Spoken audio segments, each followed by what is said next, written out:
Okay, there are before this we already learned about the aneuploidy, okay, and the second one, the second types of changes in the number of chromosome is euploidy, or polyploidy.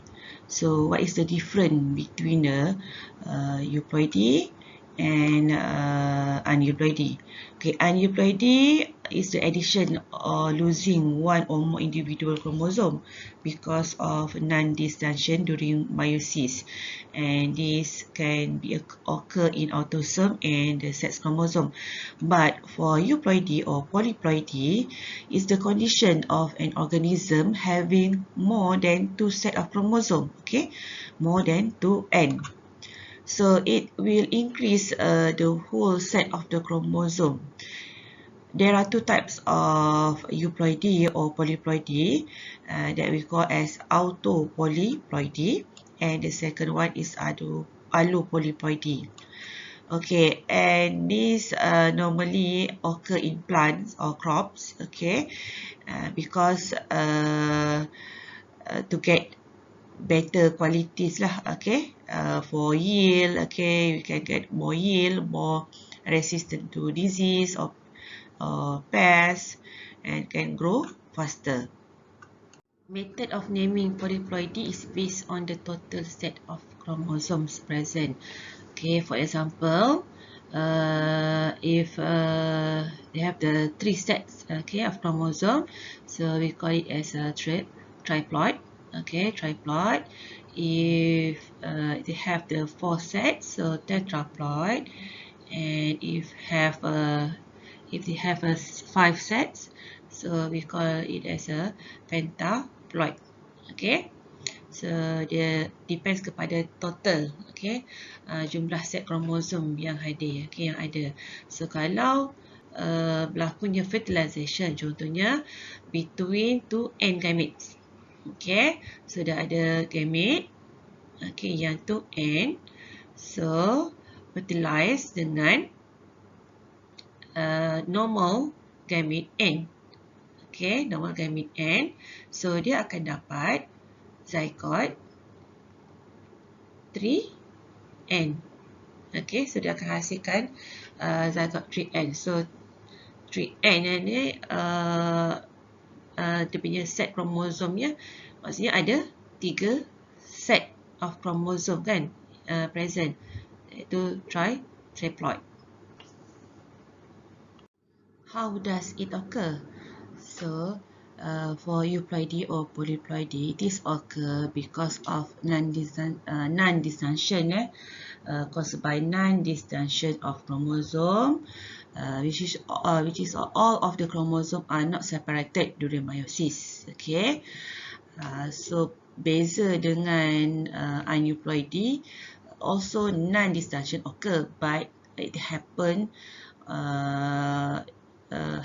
in a certain chromosome lah, which is either the homologous chromosome is not separated during meiosis 1, or the sister chromatic is not separated during meiosis 2.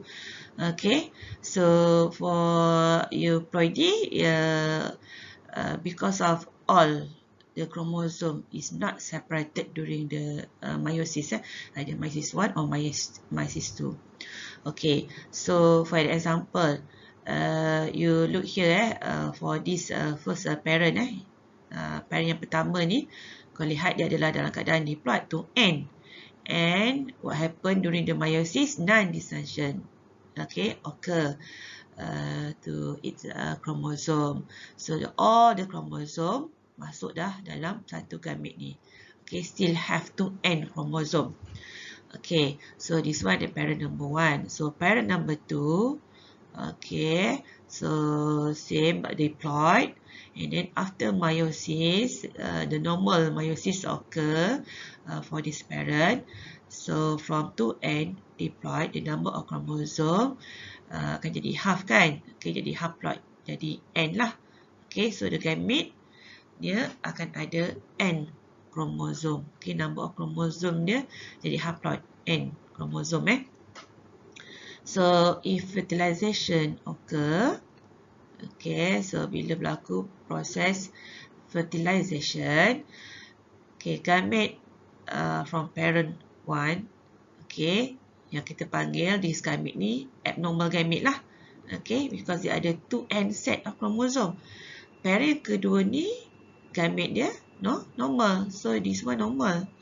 Okay, so dia ada N set of chromosome dia N, separuh daripada dia punya parents dia.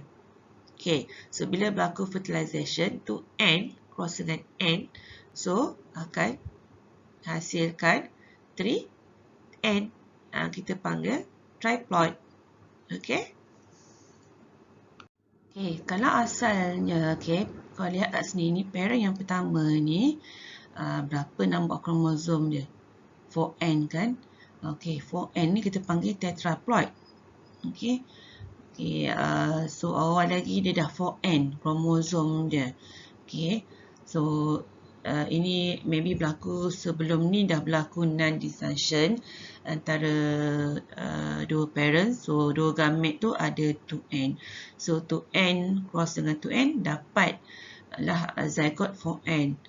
Okay, and then bila dia continue, okay, 4N, individu yang 4N ni kemudian jalankan meiosis pula normal. Okay, macam biasa. Asalnya dia dah 4N, kemudian dijalankan meiosis normal, so dia akan dapat 2N lah. Okay, meiosis normal dia akan halfkan number kromosom dia asal. Kalau dah awal-awal tu dah memang 4N, so bila meiosis jadi half, jadi 2N gamete dia. Okay, parent yang kedua pula, okay, ini dalam keadaan diploid, parent yang diploid 2N, the normal parent lah, okay, berbanding dengan yang tetraploid ni, kita panggil dia the abnormal parent. So yang this one the normal parent, jalankan meiosis yang normal juga, so normal daripada 2N diploid dia akan jadi haploid, tinggal N gamete dia. Tinggal N lah set of kromosom dalam gamete dia. So bila berlaku fertilization daripada induk pertama, parents pertama ni dengan gamete yang ada 2N of kromosom, okay, fertilize pula dengan parents yang kedua yang ada N number of kromosom. Okay, gametenya ada N number of kromosom. So dia akan dapat 3N jugalah, triploid. Okay, so ni ada dua situasi yang berbeza lah kat sini. Sebelum ni kita cerita asalnya kedua-dua parentnya dalam keadaan diploid, tapi yang this one salah satu parent dia dah tetraploid dan satu lagi dalam keadaan diploid. So dapat juga sama triploid. Okay. Euploidy ataupun polyploidy ni terbagi kepada dua lah, yang kita panggil dia autopolyploidy ataupun dan satu lagi adalah allopolyploidy. Okay. So untuk yang autopolyploidy ni maksudnya berlakunya increasing of genome. Okay, genome ni adalah complete set of chromosome.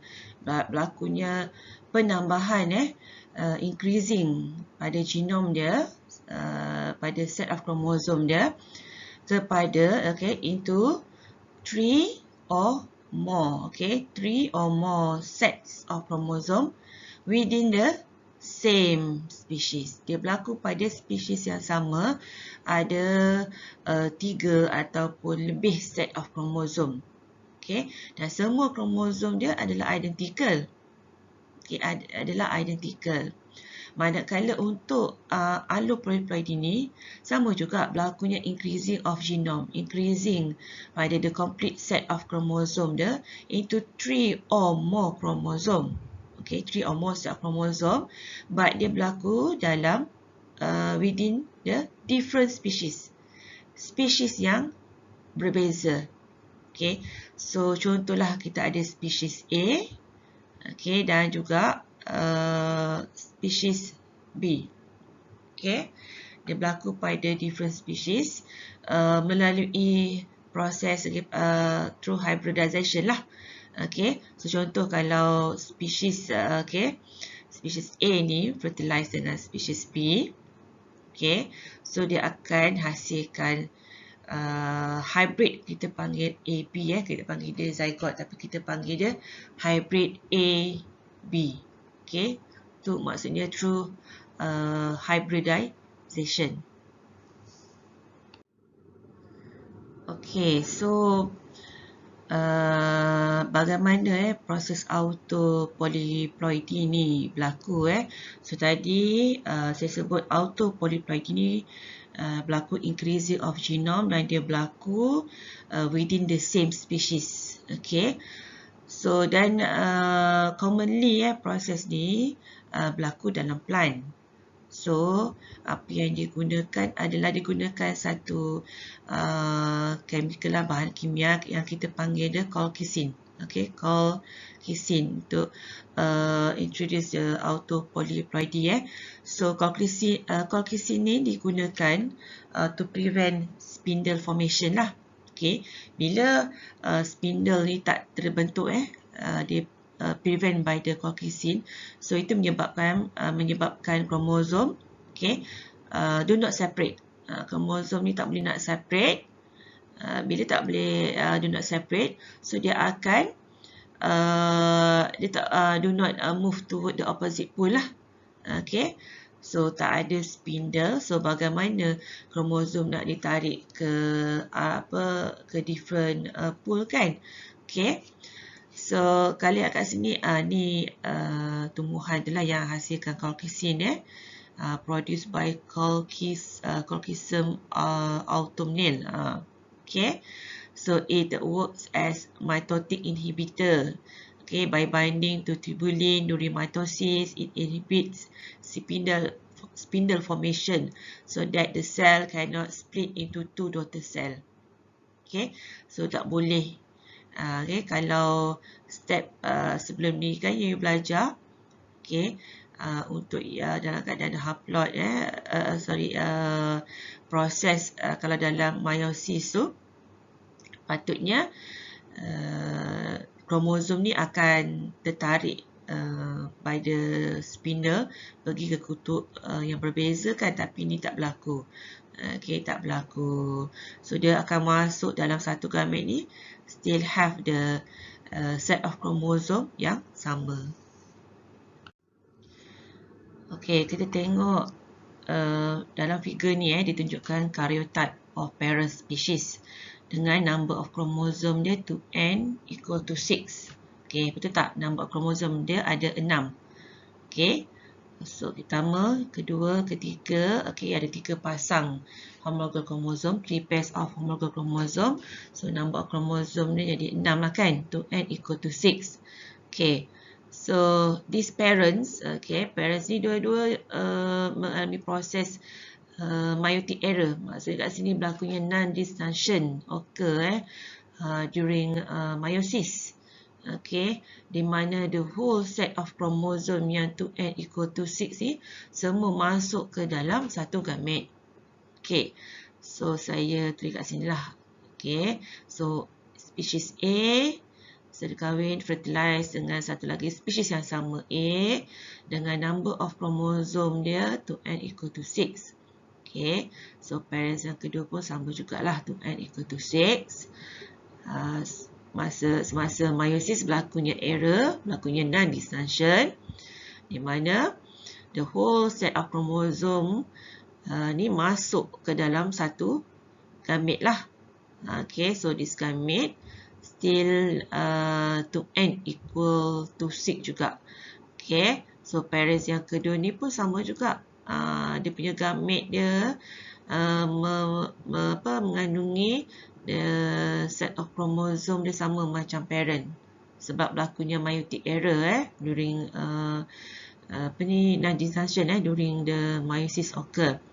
So bila dua gamet ni fertilize, so dia akan hasilkan zygote dalam keadaan berapa n? Dalam keadaan 4n lah. Okay, 2n cross dengan 2n gamet gamet tu N dengan gamet tu N. So akan hasilkan, bila dia fertilize, dia akan hasilkan zygote for N dengan number of chromosome-nya jadilah 12. Okey, daripada asal parents tu 6. Okey, so dapat anak sepatutnya 6. Okey, tapi kat sini dapat anak tu yang number of chromosome dia sekali ganda daripada parents dia. Asalnya 6. So anak tu zygote jadi ada 12 kromosom dia. Okey. So bila ni berlaku, individual undergoes non-disjunction during cell division, so dia akan produce individu with more than 2 chromosome lah. Okay, so dia ada more than 2 chromosome, 2 set of chromosome. Okay, so from the original number, contoh kalau original number dia tu N set of chromosome.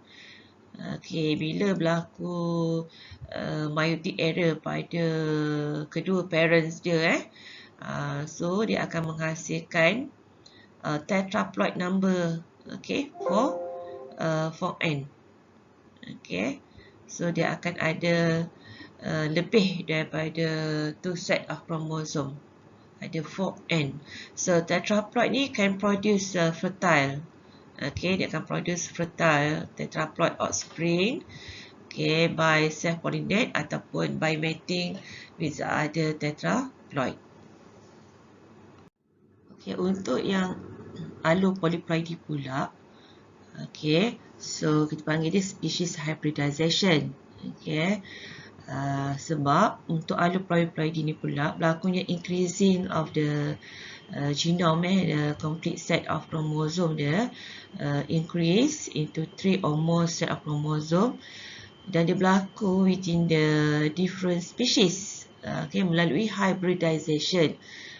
So kita panggil species hybridization lah. Contoh species A cross dengan species B. Okay, species A cross dengan species B kita panggil species hybridization.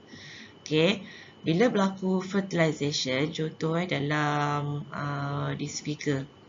Okay, so fertilization occurs, dia akan produce hybrid carries 2 set of chromosome A and B. Okay, so daripada parents yang pertama, species A ni, okay, so dia set of chromosome dia AA. Okay, so bila jalankan meiosis, dia akan jadi half lah. Okay, jadi A, ada A set of chromosome daripada parents yang kedua pula dengan set of chromosome dia BB. Okay, so menunjukkan dia daripada spesies yang berbeza. Spesies B, dia ada set chromosome BB. So bila jalankan meiosis, gamet dia akan ada set B, okay, set chromosome B. So bila dia fertilize, okay, so bila dia fertilize, okay, antara dua gamet ni, okay, so dia akan hasilkan hybrid yang akan bawa 2 set of chromosome, okay, iaitu A dan juga B. Okay, so kita panggil ni hybrid AB.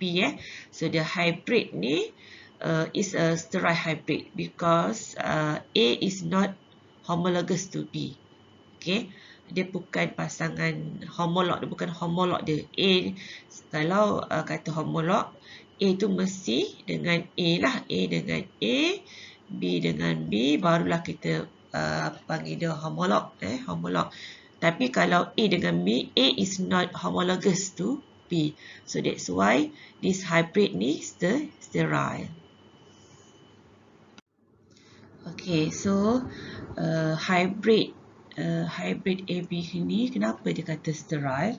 Because this hybrid AB dia tak ada homologous chromosome for meiosis, no homologous chromosome for meiosis. So nanti dalam meiosis kan ada proses yang kita panggil synapsis kan, ataupun pairing of homologous chromosome. So proses tu tak boleh nak berlaku, cannot occur. Okay, because dia ada set kromosom yang berbeza, iaitu dia ada A dengan B ni dia bukan homolog.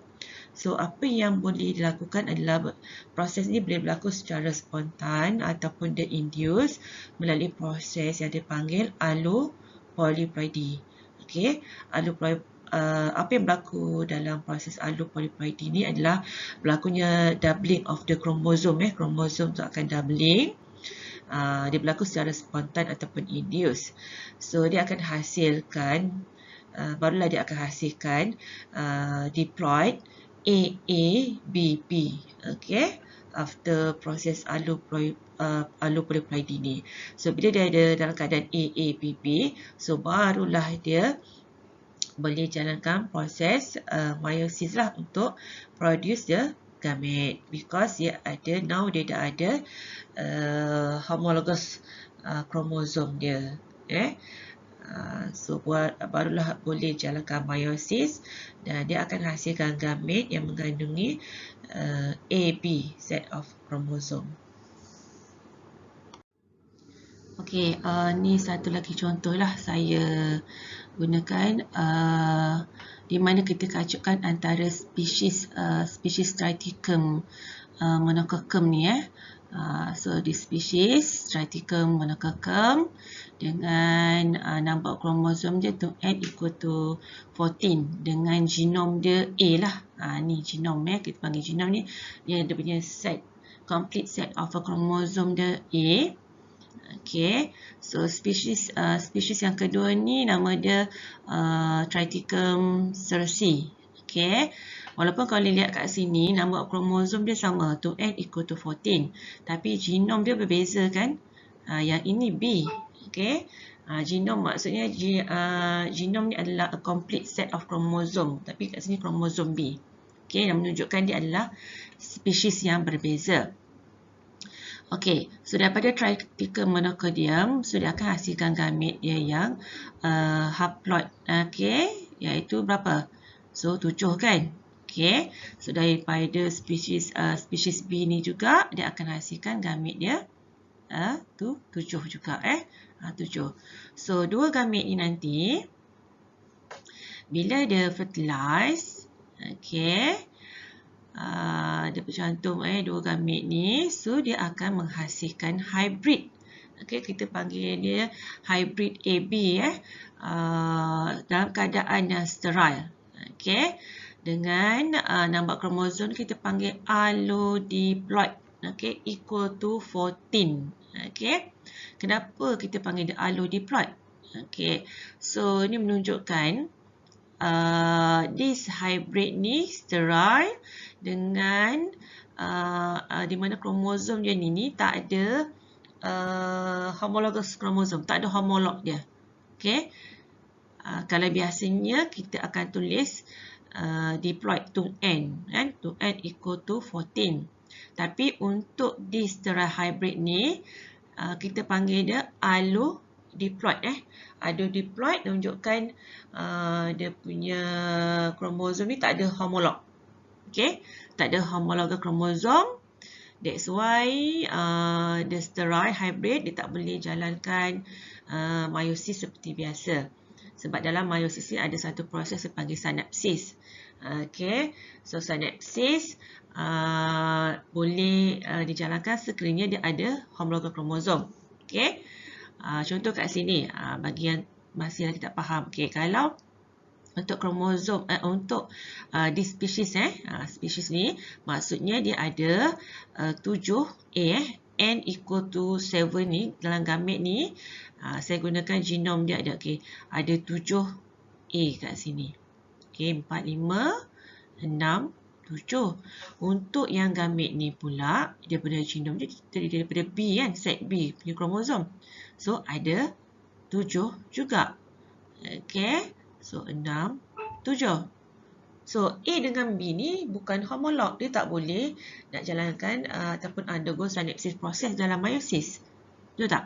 Okay, so that's why this hybrid this hybrid adalah sterile dan keadaan allodiploid 14.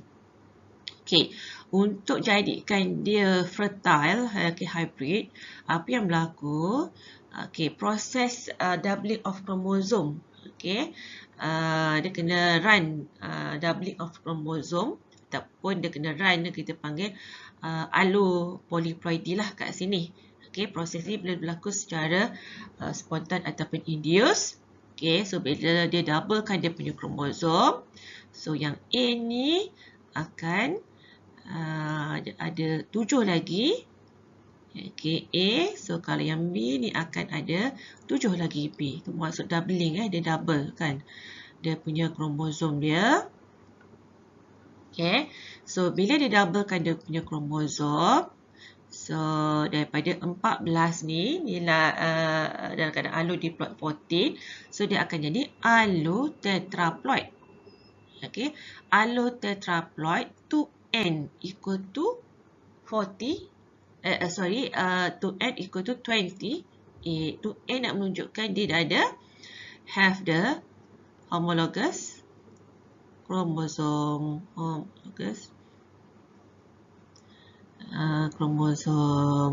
So Triticum tugedum ni adalah hybrid yang fertile. So ni dalam keadaan fertile sebab dia dah ada dia punya homologous chromosome yang dipanggil allotetraploid. Allotetraploid 2n. Okey, sebab yang kat sini dah dalam keadaan allodiploid. Okey, allodiploid. So kat sini jadi allotetraploid lah. Okey, ibaratnya 2n plus double sekali lagi 2n jadi 4n, tapi kita tak panggil dia tetraploid, jadi tapi kita panggil dia allotetraploid 2n. 2n ni nak menunjukkan dia dah ada homologous chromosome dia AABB. Okey, boleh setakat ni. Okey, so dalam keadaan, so di species ni dalam keadaan kita kata fertile, fertile. Okey, let's say dia cross fertilize dengan jumpa dengan spesies, sekali lagi spesies yang berbeza C. Okey, dengan 2n equal to 14. Okey, kromosom dia, genome dia C. Okey, so yang ini sekali lagi dia akan hasilkan gamit dia n sama dengan berapa? 14 lah kan? Okey. Okey, so yang this one pula dia akan hasilkan n dia sama dengan 7. Okey, 7. Tapi cerita dia sama jugalah. Okey, so untuk yang this gamit ni dia punya genome dia AB. So untuk gamit ni pula ada C. Okey, dia bukan homologous chromosome, tak boleh nak pairing dalam proses synapsis. Sekali lagi, this hybrid ni sterile lah. Okey, dalam keadaan kromosom dia kita panggil allotriploid, is equal to 21. Okey, so dia ada set genome A, B, C. Okey, untuk the fertile, okey, so dia kena run sekali lagi doubling of the chromosome. Okay, so bila doublekan dia punya kromosom, so akan ada 42 number of chromosome. So this hybrid Triticum aestivum ni adalah fertile hybrid. Okay, so daripada allotriploid, okay, so dia akan jadi allohexaploid. Okay,